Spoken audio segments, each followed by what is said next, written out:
श्री गणेशाय नमः। श्री जानकी वल्लभो विजयते। श्री रामचरितमानस प्रारंभ करते हैं। जय सिया राम।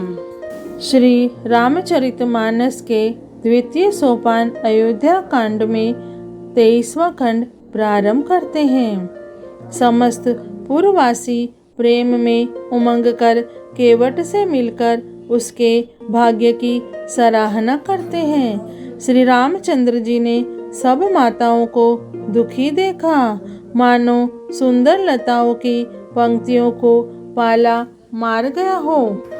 सबसे पहले राम जी कैकेयी से मिले और अपने सरल स्वभाव तथा भक्ति से उसकी बुद्धि को तर कर दिया। फिर चरणों में गिरकर काल, कर्म और विधाता के सिर दोष मढ़कर श्री राम जी ने उनको सांत्वना दी। फिर श्री रघुनाथ जी सब माताओं से मिले। उन्होंने सबको समझा बुझाकर संतोष कराया कि हे माता, जगत ईश्वर के अधीन है, किसी को भी दोष नहीं देना चाहिए। फिर दोनों भाइयों ने ब्राह्मणों की स्त्रियों सहित जो भरत जी के साथ आई थी, गुरु जी की पत्नी अरुंधति जी के चरणों की वंदना की और उन सब का गंगा जी तथा गौरी जी के समान सम्मान किया। वे सब आनंदित होकर कोमल वाणी से आशीर्वाद देने लगी। तब दोनों भाई पैर पकड़कर सुमित्रा जी की गोद में जा चिपटे, मानो किसी अत्यंत दरिद्र को संपत्ति से भेंट हो गई हो। फिर दोनों भाई माता कौशल्या जी के चरणों में गिर पड़े। प्रेम के मारे उनके सारे अंग शिथिल हैं। बड़े ही स्नेह से माता ने उन्हें हृदय से लगा लिया और नेत्रों से बहे हुए प्रेमाश्रुओं के जल से उन्हें नहला दिया। उस समय के हर्ष और विषाद को कवि कैसे कहे, जैसे गूंगा स्वाद को कैसे बतावे। श्री रघुनाथ जी ने छोटे भाई लक्ष्मण जी सहित माता कौशल्या से मिलकर गुरु से कहा कि आश्रम पर पधारिए। तदंतर मुनीश्वर वशिष्ठ जी की आज्ञा पाकर अयोध्यावासी सब लोग जल और थल का सुविधा देख देख कर उतर गए। ब्राह्मण, मंत्री, माताएं और गुरु आदि गिने चुने लोगों को साथ लिए हुए भरत जी, लक्ष्मण जी और श्री रघुनाथ जी पवित्र आश्रम को चले। सीता जी आकर मुनि श्रेष्ठ वशिष्ठ जी के चरणों लगी और उन्होंने मन मांगी उचित आशीष पाई। फिर मुनियों की स्त्रियों सहित गुरु पत्नी अरुंधति जी से मिली। उनका जितना प्रेम था वह कहा नहीं जाता। सीता जी ने सभी के चरणों की अलग अलग वंदना करके अपने हृदय को प्रिय अनुकूल लगने वाले आशीर्वाद पाए। जब सुकुमारी सीता जी ने सब सासुओं को देखा, तब उन्होंने सहम कर अपनी आंखें बंद कर ली। सासुओं की बुरी दशा देखकर उन्हें ऐसा प्रतीत हुआ मानो राजहंसनियां वधिक के वश में पड़ गई हो। मन में सोचने लगी कि कुचाली विधाता ने क्या कर डाला। उन्होंने भी सीता जी को देखकर बड़ा दुख पाया। सोचा, जो कुछ देव सहावे वह सब सहना ही पड़ता है। तब जानकी जी हृदय में धीरज धरकर नील कमल के समान नेत्रों में जल भरकर सब सासुओं से जाकर मिली। उस समय पृथ्वी पर करुण रस छा गई। सीता जी सबके पैरों लग लग कर अत्यंत प्रेम से मिल रही है और सब सासुएं स्नेहवश हृदय से आशीर्वाद दे रही है कि तुम सुहाग से भरी रहो, अर्थात सदा सौभाग्यवती रहो। सीता जी और सब रानियां स्नेह के मारे व्याकुल है। तब ज्ञानी गुरु ने सबको बैठ जाने के लिए कहा। फिर मुनिनाथ वशिष्ठ जी ने जगत की गति को माइक कहकर, अर्थात जगत माया का है, इसमें कुछ भी नित्य नहीं है, ऐसा कहकर कुछ परमार्थ की कथाएं बातें कही। तदंतर वशिष्ठ जी ने राजा दशरथ जी के स्वर्ग गमन की बात सुनाई, जिसे सुनकर रघुनाथ जी ने दुसह दुख पाया और अपने प्रति उनके स्नेह को उनके मरने का कारण विचार कर धीर धुरंधर श्री रामचंद्र जी अत्यंत व्याकुल हो गए। वज्र के समान कठोर कड़वी वाणी सुनकर लक्ष्मण जी, सीता जी और सब रानियां विलाप करने लगी। सारा समाज शोक से अत्यंत व्याकुल हो गया, मानो राजा आज ही मरे हो। फिर मुनि श्रेष्ठ वशिष्ठ जी ने श्री राम जी को समझाया। तब उन्होंने समाज सहित श्रेष्ठ नदी मंदाकिनी में स्नान किया। उस दिन प्रभु श्री राम जी ने निर्जल व्रत किया। मुनि वशिष्ठ जी के कहने पर भी किसी ने जल ग्रहण नहीं किया। दूसरे दिन सवेरा होने पर मुनि वशिष्ठ जी ने श्री रघुनाथ जी को जो जो आज्ञा दी, वह सब कार्य प्रभु श्री रामचंद्र जी ने श्रद्धा भक्ति सहित आदर के साथ किया। वेदों में जैसा कहा गया है, उसी के अनुसार पिता की क्रिया करके पाप रूपी अंधकार के नष्ट करने वाले सूर्य रूपी श्री रामचंद्र जी शुद्ध हुए, जिनका नाम पाप रूपी रुई के तुरंत जला डालने के लिए अग्नि है, और जिनका स्मरण मात्र समस्त शुभ मंगलों का मूल है। वे नित्य शुद्ध बुद्ध भगवान श्री राम जी शुद्ध हुए।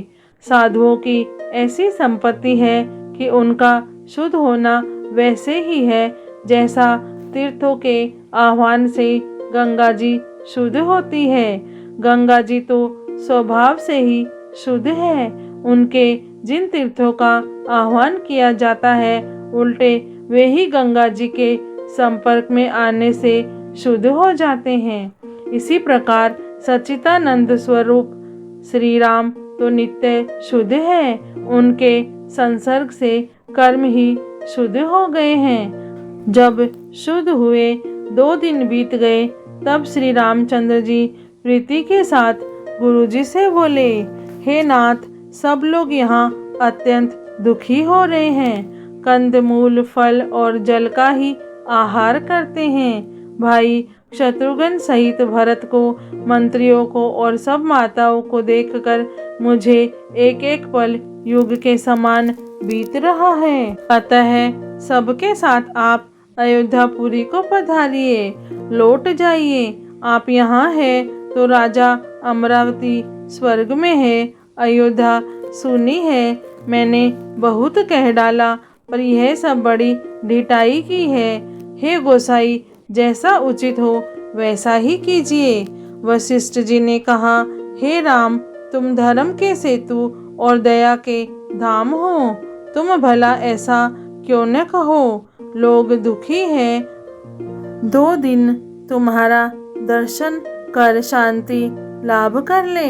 श्री राम जी के वचन सुनकर सारा समाज भयभीत हो गया, मानो बीच समुद्र में जहाज डगमगा गया हो।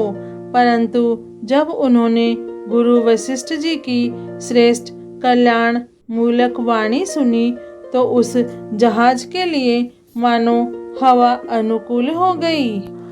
सब लोग पवित्र पयस्विनी नदी में, अर्थात पयस्विनी नदी के पवित्र जल में तीनों समय सवेरे, दोपहर और सायंकाल स्नान करते हैं, जिसके दर्शन से ही पापों के समूह नष्ट हो जाते हैं और मंगल मूर्ति श्री राम जी को दंडवत प्रणाम करके उन्हें नेत्र भर भर कर देखते हैं। सब श्री रामचंद्र जी के पर्वत कामदगिरी और वन को देखने जाते हैं, जहाँ सभी सुख है और सभी दुखों का अभाव है। झरने अमृत के समान जल झरते हैं और 3 प्रकार की शीतल, मंद, सुगंध हवा तीनों प्रकार के आध्यात्मिक, आदि भौतिक, आदि देविक तापों को हर लेती है।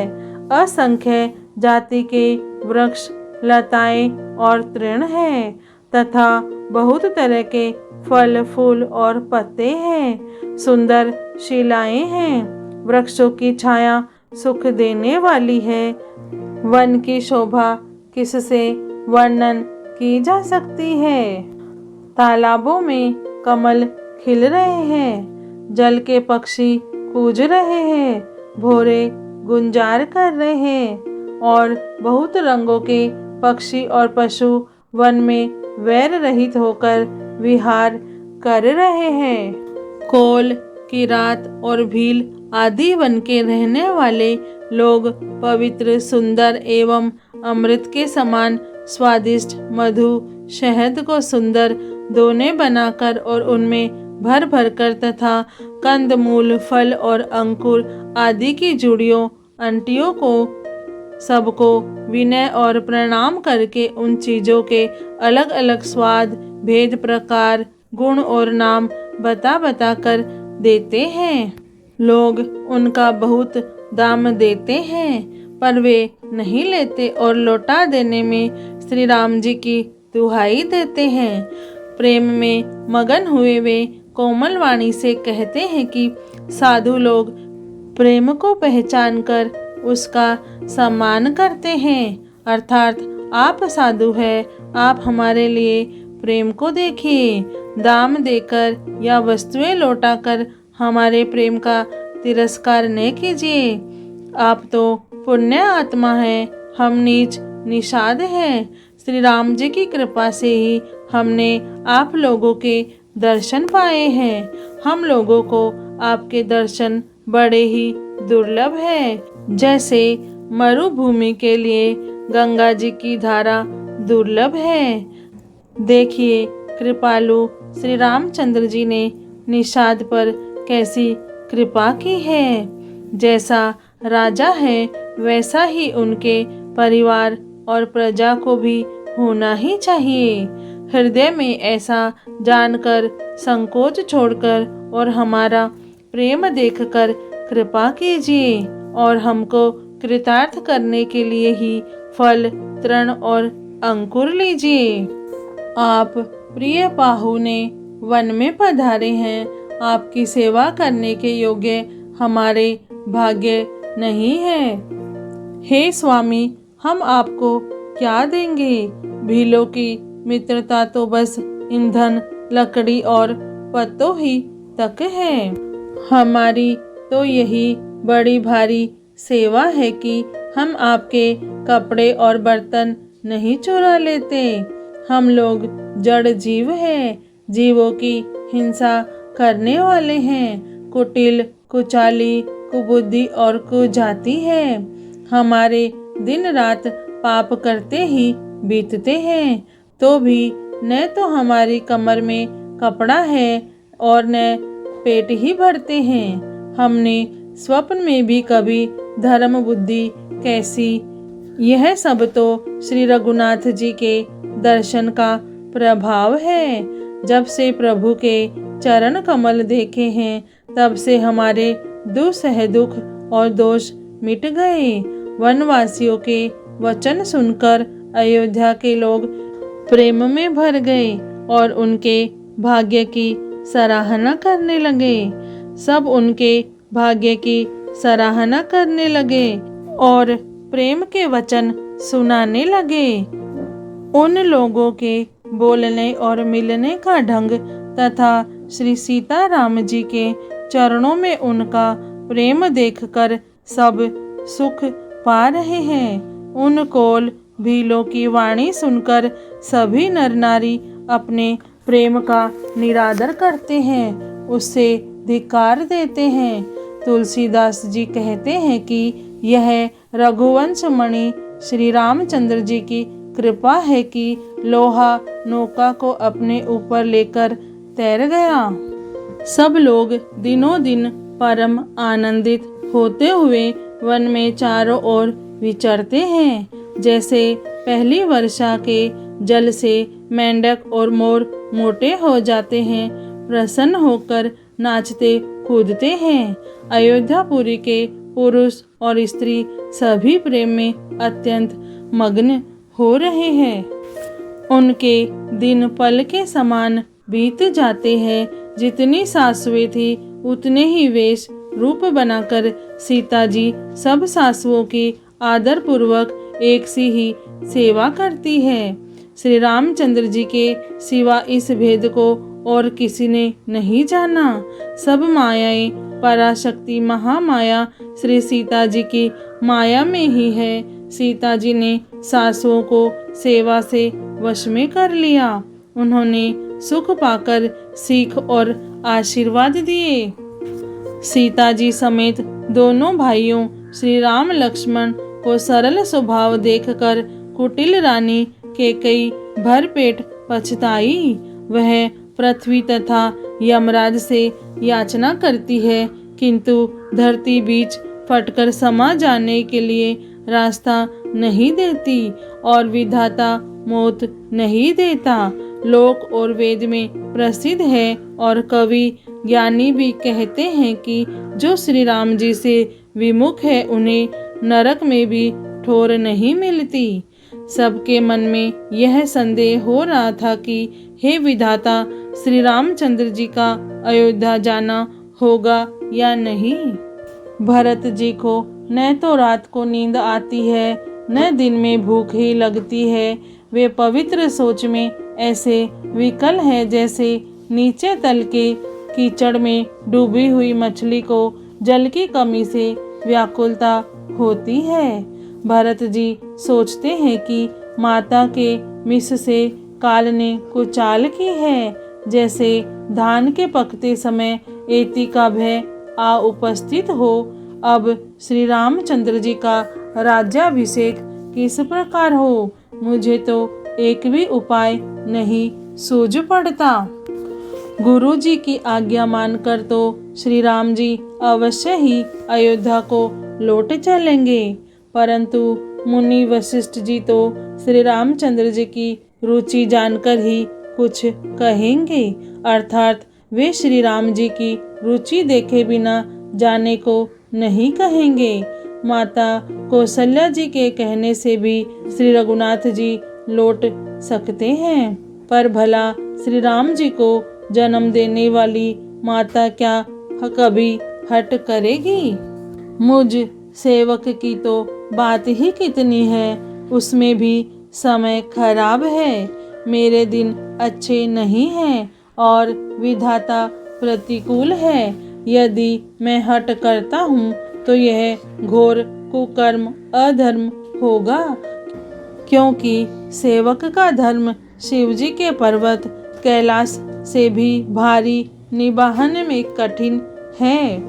एक भी युक्ति भरत जी के मन में न ठहरी। सोचते ही सोचते रात बीत गई। भरत जी प्रातःकाल स्नान करके और प्रभु श्री रामचंद्र जी को सिर नवाकर बैठे ही थे कि ऋषि वशिष्ठ जी ने उनको बुलवा भेजा। भरत जी गुरु के चरण कमलों में प्रणाम करके आज्ञा पाकर बैठ गए। उसी समय ब्राह्मण, महाजन, मंत्री आदि सभी सभासद आकर जुट गए। श्रेष्ठ मुनि वशिष्ठ जी समयोचित वचन बोले। हे सभासदों, हे सुजान भरत, सुनो। सूर्य कुल के सूर्य महाराज श्री रामचंद्र धर्म धुरंधर और स्वतंत्र भगवान हैं। वे सत्य प्रतिज्ञ है और वेद की मर्यादा के रक्षक है। श्री राम जी का अवतार ही जगत के कल्याण के लिए हुआ है। वे गुरु, पिता और माता के वचनों के अनुसार चलने वाले हैं। दुष्टों के दल का नाश करने वाले और देवताओं के हितकारी हैं। नीति, प्रेम, परमार्थ और स्वार्थ को श्री राम जी के समान यथार्थ तत्व से कोई नहीं जानता। ब्रह्मा, विष्णु, महादेव, चंद्र, सूर्य, दिक्पाल, माया, जीव, सभी कर्म और काल, शेष जी और पृथ्वी एवं पाताल के अनन्य राजा आदि जहाँ तक प्रभुता है, और योग की सिद्धियाँ जो वेद और शास्त्रों में गाई गई है, हृदय में अच्छी तरह विचार कर देखो तो यह स्पष्ट दिखाई देगा कि श्री राम जी की आज्ञा इन सभी के सिर पर है, अर्थात श्री राम जी ही सबके एकमात्र महान महेश्वर हैं। श्री रामचरितमानस के द्वितीय सोपान अयोध्या कांड में 23वां खंड पूर्ण करते हैं। जय श्री राम, जय सिया राम।